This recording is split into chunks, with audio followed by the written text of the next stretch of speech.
group tour kahapon kasi. We went to Titanic Belfast and Essos Nomadic. So, sariling gala. But now, kailangan namin magmaaga kasi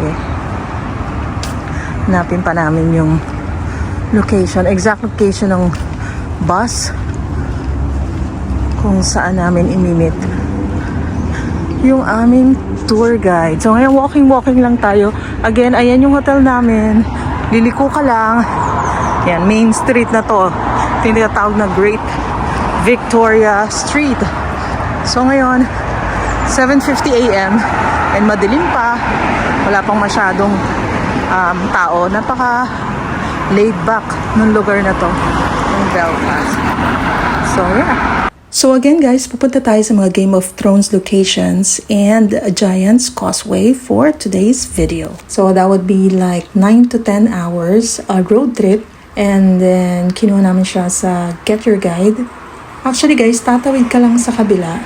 Nandun na yung bus na sasakyan natin, and actually nandun din lang yung kanilang office. So we paid 2,600 pesos per head. So for now, daan muna tayo dito sa Cafe Nero and mag-quick breakfast lang tayo.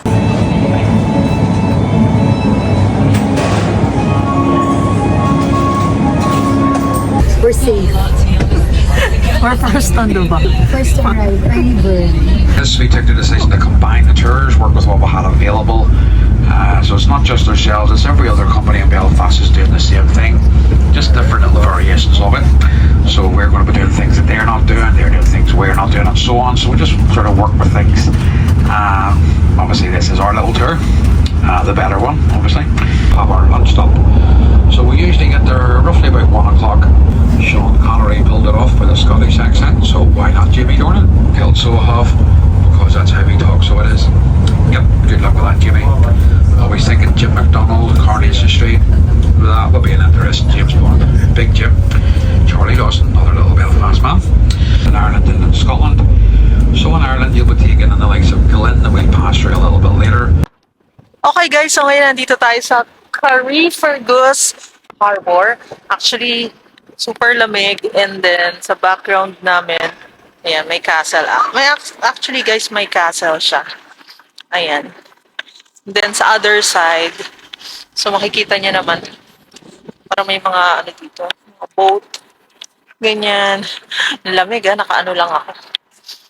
Ayan, sana wag umulan all day kasi siguro hanggang 5-6 tayo dito sa ating tour. Pero we were only given 15 minutes to stay here.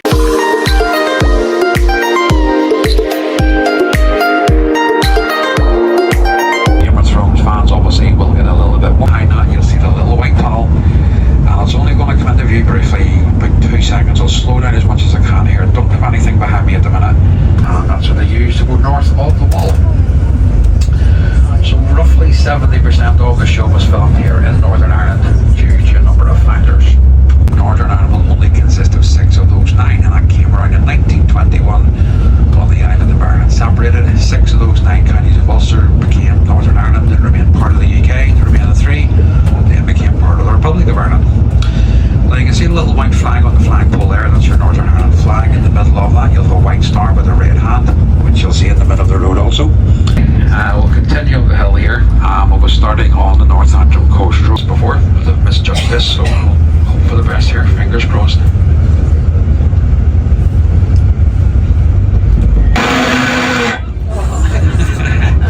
Haha. You can yeah, exactly. Hammer in the back of the head. So you can unclench your bum cheeks now, that's okay. We're always getting through there, I just like to overplay that. This process started around the early 1600s during Queen Elizabeth I punched her way through the limestone to create the coastal drive.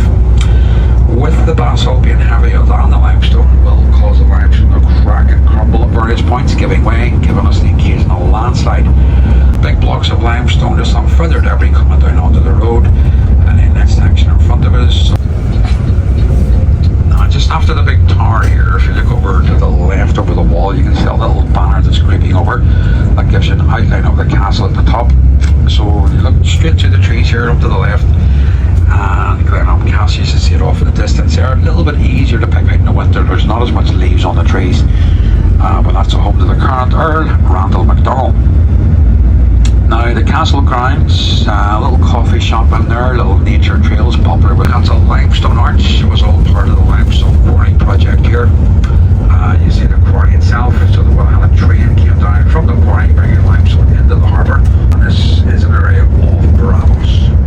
Arya Stark was in Bravos, training with the House of Black and White to be an assassin with a faceless man. She was given a job to kill one of the actresses from the travelling theatre. Now she did not see this through, and the House of Black and White weren't too happy with this, so the waif was given the green light to try and kill Arya. Arya at this point had booked herself onto a vessel to bring herself back to Westeros. She had gathered up all her gear and just walking around the canals of Bravos minding her own business. She's approached by this elderly lady. She says, "Hello, sweet girl." Arya turns around to greet her, and the little lady whips out a dagger and starts stabbing Arya in the stomach. They get in a clinch, pulls off her mask, revealing she's a waif in disguise. Arya fights her off and throws herself into the water. Everything up until that point was filmed in Girona in Spain.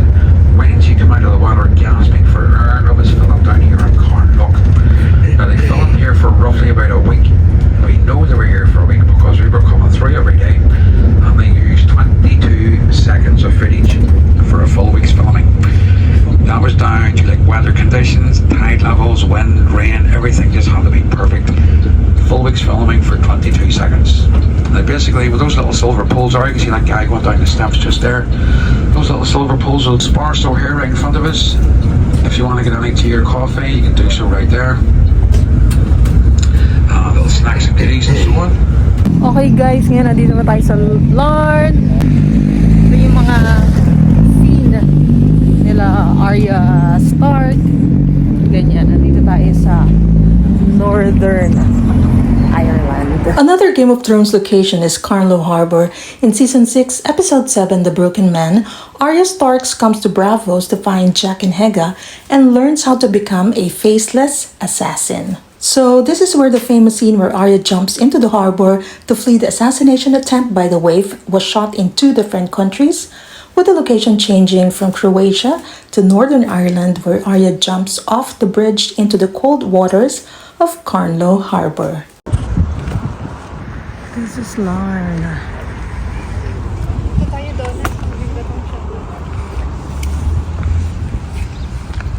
Dito ka. Kasi yung answer sa'yo. Napaka-chill lang ng lugar nito, as in super chill.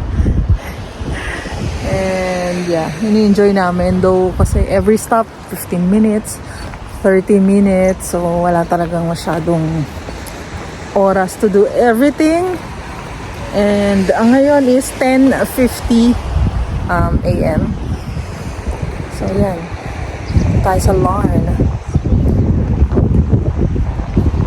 Hi Bless! Hey! Pababa na, ang bilis ng oras. Now, in this episode, you'll have Sir Davos and Melisandre will enter this cave. Sir Davos walks to the rear of the cave. He holds his lantern up against the bars. He says they weren't here before. They barred the passage. He turns around. Melisandre takes off her robe, revealing she's pregnant, which freaks out Sir Davos. She was a... So you can see how steep they are. You wouldn't up against a horse and cart with that. It's just not going to happen. So you'd have to do that on foot. 30, 40, 50, 60 miles. There, same distance back. Not really worth all the hassle, so I was saying there, we usually pick out the Mull of Kintyre at this point.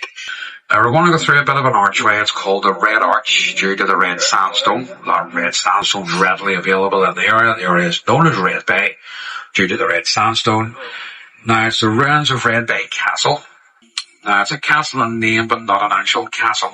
She got in trouble with the police for selling this, so she found a bit of a loophole and she started giving the poaching away for free and then selling the water.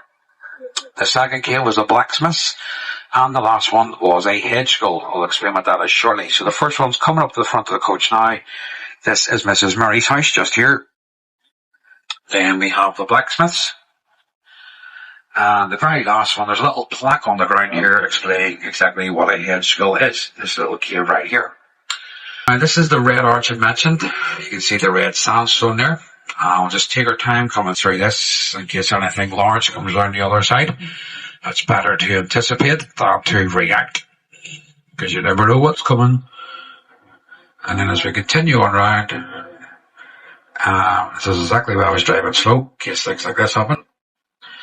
As we continue on round, up on top of the hill, you'll have the ruins of Redbay Castle. Like I say, if you're directly behind me, you might see her through the little skylight here. And just up there on the left, if you're coming the opposite direction, obviously you will get a better view of this. But it is what it is, the ruins of Redbay Castle. Ahead of us, Cushendun, and this is where the coastal road comes to an end. The port starts, and we're coming the opposite direction. So for the past 26 miles, we've been travelling along the REC, which is to our right. We'll be moving inland slightly here, come back out onto the REC, over Cushendun. We will then make our way northwest over the glens, over Glendun and Glenshes, making our way towards the north coast, where we'll be around the North Atlantic Channel, with the Atlantic Ocean, pretty much for the remainder of the day. But as we enter Cushendun here, up to the left, you may have noticed a little holiday park, little stunning caravans giving you stunning views out towards Scotland. Another coming into view here on the right, where again you'll have your standing caravans, general towing caravans. You can park a camper van or mobile home up here. Little bathrooms, showers and so on. A short little walk into the village here. We have various little bars, pubs, cafes and restaurants. So a little example of a holiday park as we enter these holiday towns. Now further on you'll have the likes of Castle, Portrush, Portstewart, Castle Rock, with these signs will go larger and larger again.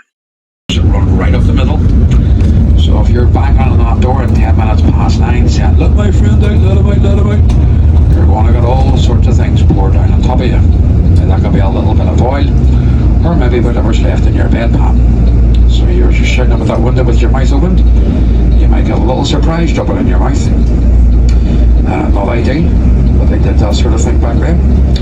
And this is the curfew harness here. That's no longer a curfew, but a makeshift jail. It was sold off a few years back to an art dealer, and he goes by the name of Bill Drummond. He was a former member of the band KLF. Remember those in the mid to late 90s, not quite pop music, a little bit more dancey. And he now owns a curfew tower. He would have versatile art displays and galleries here throughout the year. This is one of the reasons why I always pick Sundays off. Now, as you can see what's happened here, the fairies have conveniently disguised themselves as sheep to throw you off the scent. Guys, so ngayon nandito naman tayo sa Cushendun. Siyempre, continuation pa rin ito ng ating tour dito sa Northern Ireland. So basically, ang mga nakikita ko dito mostly, ayan, mga residential houses yan, private houses. Tapos yun yung view niya, oh. Parang ano, no? Switzerland. Pero I've never been to Switzerland. Pero syempre, nasa bucket list natin yan. Cushendun is a small picturesque coastal village in Northern Ireland, nestled just off the coast road between Ballycastle and Cushendun. It is a stunning sheltered harbor and lies at the mouth of the River Dun and Glendun, and is also known as one of the stunning 9 glens of Antrim.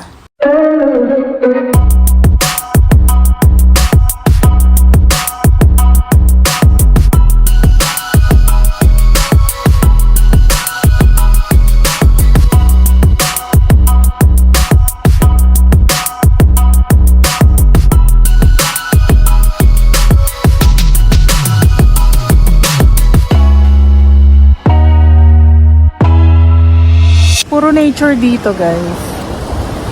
So, walk-walk ka lang, ganyan. And, yun yung makikita nyo dito. Ganyan.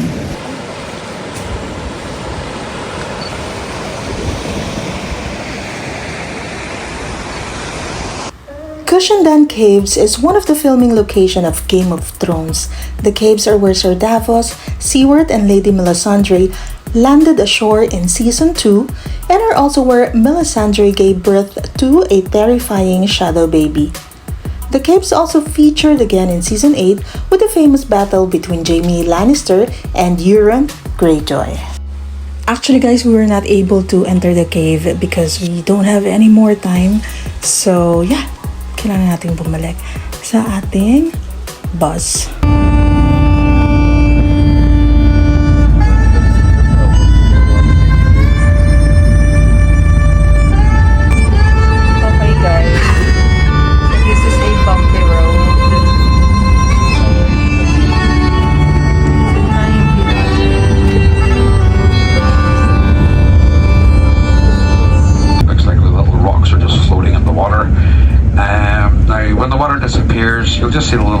riverbed just slowly snaking its way around, all the way around the other side where the plug holes are, the other side of that little ridge. So it's starting to fill up there. That is a little holiday town, so people have retired all their holiday homes here. There's a few car homes around here also, so the residents occasionally come out and have a little walk around with their cars. Just take it nice and easy, just chill out and relax.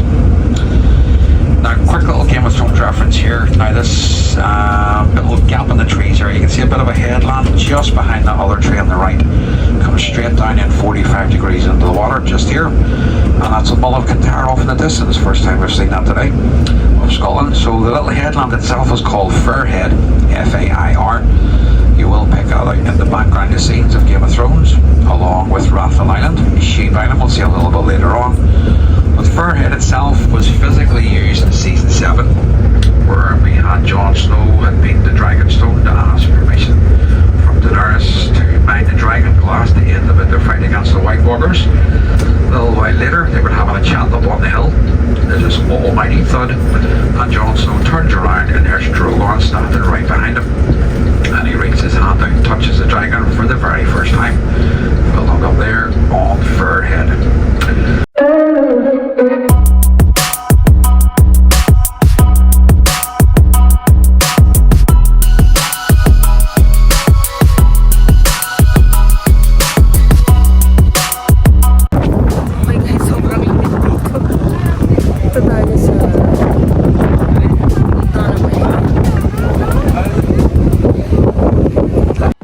Actually guys, hindi na tayo nakapunta sa Carrickfergus Rope Bridge kasi close siya. So kaya dito na lang tayo sa viewing point, dito tayo as an alternate nagpunta. Due to these 29 seconds, this has exploded as a tourist attraction in Northern Ireland. Prior to Game of Thrones coming here, these are just the pretty trees around near Carnlough, only really known to locals, those in the know, photographers and wedding photographers, who knows weird, quirky places to get photographs. Game of Thrones put them on the map. These are probably the most photographed trees in the world right now, and highly regarded as the prettiest trees in the whole wide world. So you can get to judge for yourselves what all the fuss is about. So as it starts to open up here, you'll see a big field here on the left. At the rear of the field, this line of trees, this is your dark hedges. A few little gaps along the way where we have lost a few trees. And you might be looking at that from this angle thinking, yeah, well, so just look like any ordinary tree. You see one tree, you see them all. But you ain't seen these trees. These are the prettiest trees in the whole wide world. So we're going to turn right here to the restaurant. Now straight ahead of us there's a bit of a bend trying to the right. Just after that little bend, through a pathway I'll make you aware of. I'm going to go right here shortly and I'll take you over to the dark hedges. Now if you want to head straight... Hi guys, so ngayon nandito tayo sa the Hedges hotel. Magla-lunch muna tayo bago tayo magpunta sa dark hedges. Is this open? Toilets or parfait? Oh, that's not for paying customers. I know, right? A la carte, diretso. Hi guys.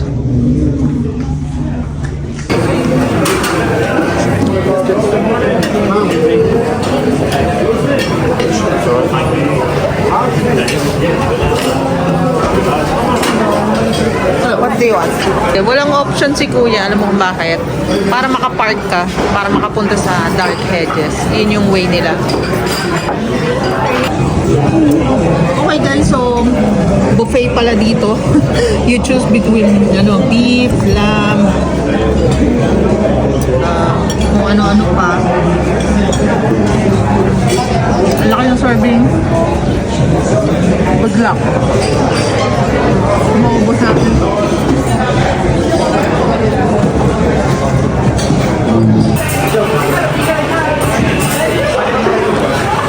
Let's go. So, we're done eating na. Mabilis ang eating. Kasi kailangan na namin magpunta dun sa dark hedges. Maglalakad pa kami.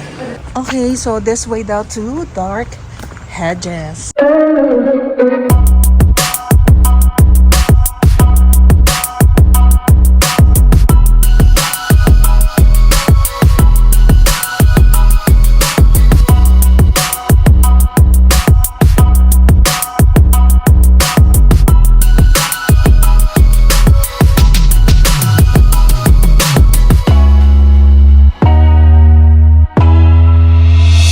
So, we're on our way na sa Dark Hedges. Actually, ang haba na lalakarin. So, ang ginawa muna namin, kumain muna kami. Kasi nga, iyan pa ako ng breakfast. And ngayon is 1:45 na. It's a bit chilly. Okay guys, so sobrang daming tao. Ang hirap maka-solo. Pero yan yung yan yung Dark Hedges. Ikot tayo.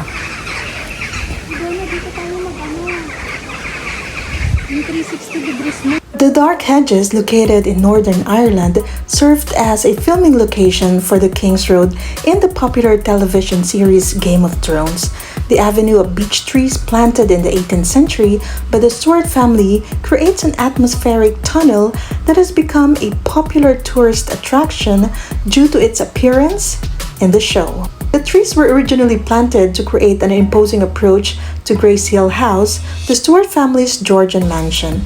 The site has been used in Season 2 episode of the Game of Thrones titled The North Remembers, where Arya Stark, disguised as a boy, travels north on the King's Road with Yoren, Gendry, Hatpai, and others who are to join the Night's Watch. Sabi nila, ang lifespan daw nito is 250 years. And estimated right now, these trees are already 240 years. So, in 10 years time, pwedeng maubos na sila or mamatay na sila. So, they are trying their best to preserve it. That's why nilimit or wala na mga sasakyan na dumadaan dito. And then, kapag mga tourists, so there are certain restrictions that they need to follow as well if they wanted to visit Dark Hedges.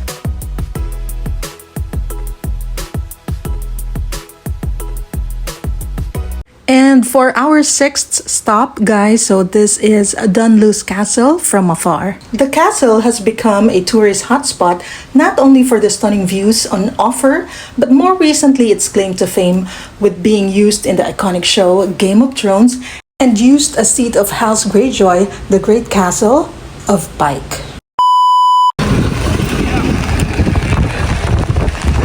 Oh no!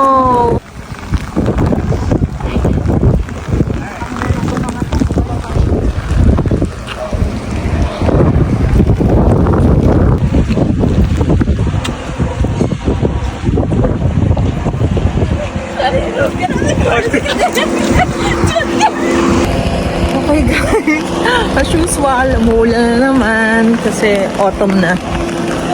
Nandito naman po kami, binabagyo na naman kami. So ito yung last stop namin, tapos ito pa yung sobrang lakas ng ulan. So good luck to us. Let's go, bless. We can do it. Let's go down. The Giant's Causeway is an area of about 40,000 interlocking basalt columns located in County Antrim on the north coast of Northern Ireland, about 3 miles northeast of the town of Bushmills. It was formed by an ancient volcanic fissure eruption and is a UNESCO World Heritage Site since 1986. The tops of the columns form stepping stones that lead from the cliff foot and disappear under the sea. Most of the columns are hexagonal, although some have 4, 5, 7, or 8 sides. The tallest are about 12 meters or 30 feet high, and the solidified lava in the cliffs is 28 meters or 92 feet thick in places. The Giant's Causeway and Causeway Coast World Heritage Site is owned and managed by the National Trust and is one of the most popular tourist attractions in Northern Ireland, receiving over 998,000 visitors in 2019.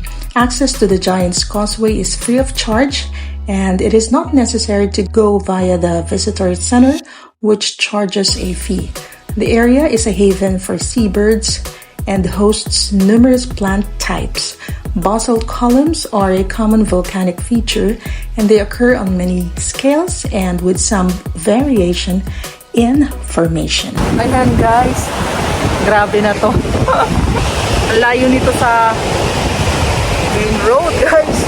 Masakay talaga kami ng coaster or minibus. Ayaw namin maglakad kasi parang magiging mini hiking na to eh. Kita mo naman bundok yan, no? Basang-basa na yung katawan namin. Ito yung mga, ano ba to? Nature yung naggawa na itong mga small rocks formation na to. And then, ayan, magandang spot kasi yan kung gusto nyo mag-video for, mga epic shots. So that's it for now, guys. Thank you so much for watching, and I'll see you all again on my next UK vlog. Bye!